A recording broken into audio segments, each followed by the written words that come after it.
The City of Cape Town Council yesterday adopting its comprehensive rail feasibility study. It's the different scenarios, the business plans for how the City of Cape Town would take ownership of rail infrastructure, the conversation around the devolution of rail services, passenger rail services to the City of Cape Town having been discussed for some time now. There's already a 2022 white paper on national rail policy which enables capable metros to take control of rail networks. Joining me now is Councillor Rob Quintas, MACO member for urban mobility. Three models that the city identifies and how it could take ownership of infrastructure and also to operate infrastructure. In its nutshell version of those three scenarios, what would they be? Rob, good morning. A very good morning to you, Lester, and to your listeners, and thank you as always for having me. Lester, the feasibility study was extremely extensive up to this point. It's been about almost 2.5 years in the making, and we are hoping to have this final stage, which was approved by council yesterday, completed towards June 2025. So we've got, it looks like about 6 months ahead of us to provide council with a detailed case study on each of those three options. And I must just also state that we initially started, I think, with about 7 iterations of what would be feasible for the city to take on or not take on. And, the first one, which was just status quo, leave as is, which obviously was not desirable. And it would then build up to various levels of involvement, both financially and administratively. So the three that have been identified, Lester, is that the first would entail full city ownership and operation of the rail network, including the absorption of PRASA personnel that are based here in Cape Town and responsible for the functional area of Cape Town. That means Cape Town to Worcester, Cape Town to Paarl, Cape Town to Stellenbosch, etc. The second would entail city ownership of the rail-related assets with operations and maintenance managed by a concessionaire.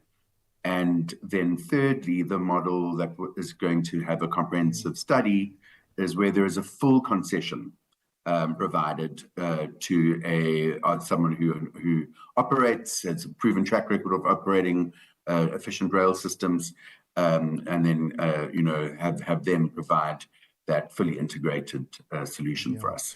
How much would it cost the city though? Of course, a long-term plan on how we see a devolution of rail, also how we see to urban mobility, public access to proper, reliable public transport is a must for the city. We're the 9th most congested city in the world, the most congested city in South Africa. We need to get people to abandon vehicles and look at public transport. That, though, will come at a cost. How much are we looking at?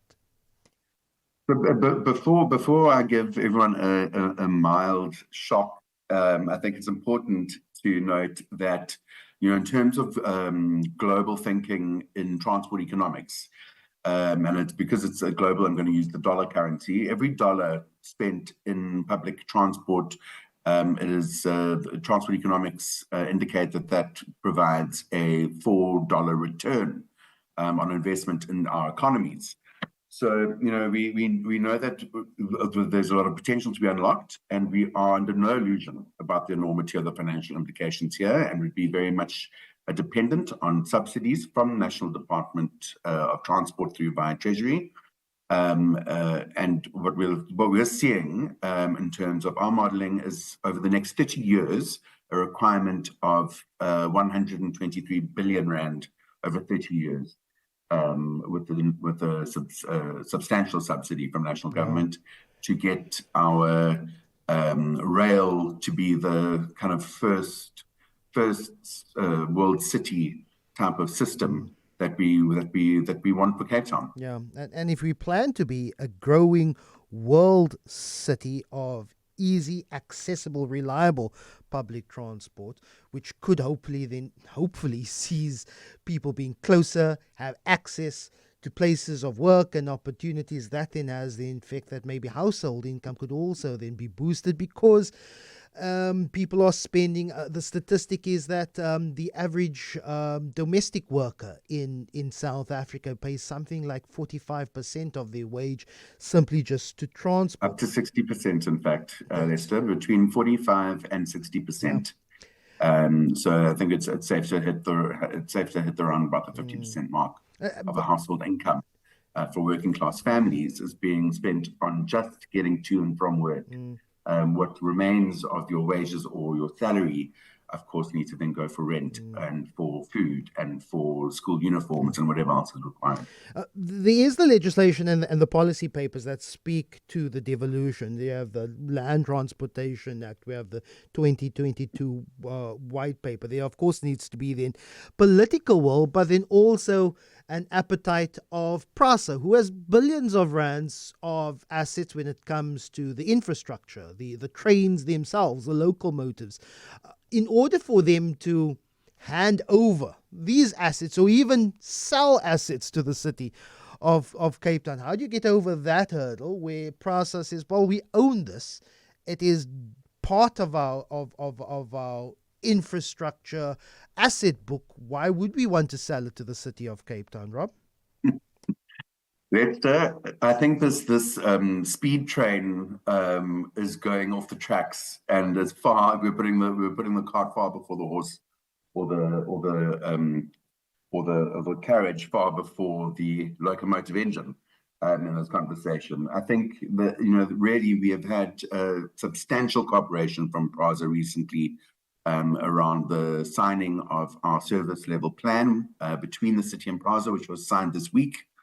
That was done with the full support of the cooperative ethos between the city and PRASA by the National Minister for Transport. And I must actually thank Minister Roberto Quintas for giving it that sort of green light for the type of cooperation that we've experienced. I think it's just all I will say, because I mean that is certainly something that may or may not happen, and I don't really like to discuss things that are really conjecture. But the point is that it is a company that is held by the National Department of Transport.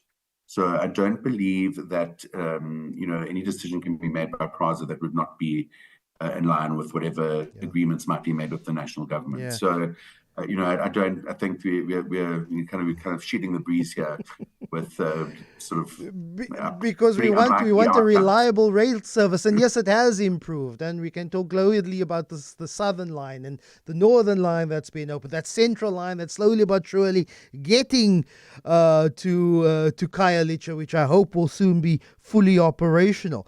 But urban mobility is I think the second biggest line item on the city's capex budget. The expansion, number three, you have the expansion of the My City routes. If we want to have a working city, a city that is enjoyed by its residents and its visitors, where people can be close to opportunities, I think we have to be very sober and serious about how we look at adding passenger rail to the city's mix. And then who knows, that number third line item becomes the biggest line item within the next few years, Rob. Yeah.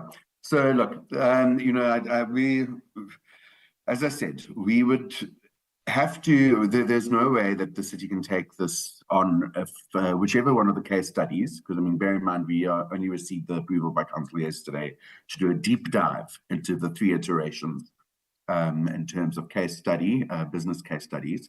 So, whichever one of those comes through as the most viable after having that kind of detailed study over the next 6 months, that will be presented to council for council's adoption and support. That then has to go to the National Department of Transport as our solution or our strategy for this. And then, of course, there will be a need for further dialogue between us and the National Department of Transport. And at this stage, currently still, passenger rail falls under the auspice of the national government via Metro Rail and PRASA. So that, we would not be able to just take over and fund this out of the rate space. It would beggar the city in no short order. So this has to be done in full cooperation, with National Department of Transport, seeing potentially down the line that the function of passenger rail, as it is best practice globally, normally does fall under the municipality that rail is operating in. I think of Transport for London, for example, or Paris Metro, etc.